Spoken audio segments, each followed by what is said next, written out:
और शहर कायद में जश्न बहारा का आगाज़ हो गया है। कराची का फेडरल हॉल फूलों से सज गया है। नुमाइश 4 रोज़ तक जारी रहेगी। रिपोर्ट कर रही हैं मरियम हसन। सरमा के बाद कराची में अब मौसम बहार की आमद है और बहार की आमद का जश्न कराची के बासी भरपूर अंदाज में मनाते हैं।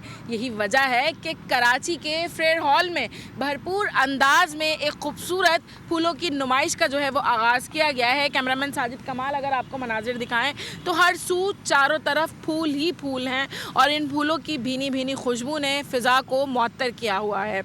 इस वक्त फेयर हॉल में ताहद निगाह दूर दूर तक गेंदे, गुले दाऊदी, गुले नरगिसी समेत मुख्तलिफ़ इक़साम के तकरीबन 1 लाख से ज़ायद फूल जो हैं वो यहाँ पर लगाए गए हैं और ये तकरीबन 3 से 4 रोज़ तक ये नुमाइश जो है वो इसी तरीके से जारी और सारी रहेगी, जहाँ पर कराची से मुख्तलिफ़ लोग हर शोबे और हर तबके ज़िंदगी से लोग जो हैं वो यहाँ आएंगे और आकर इन खूबसूरत फूलों को देखेंगे और कुदरत के इस हसीन तोहफ़े को जो है भरपूर अंदाज में सेलिब्रेट भी करेंगे और उसके साथ साथ जो है इस मौसम बहार को एंजॉय भी करेंगे।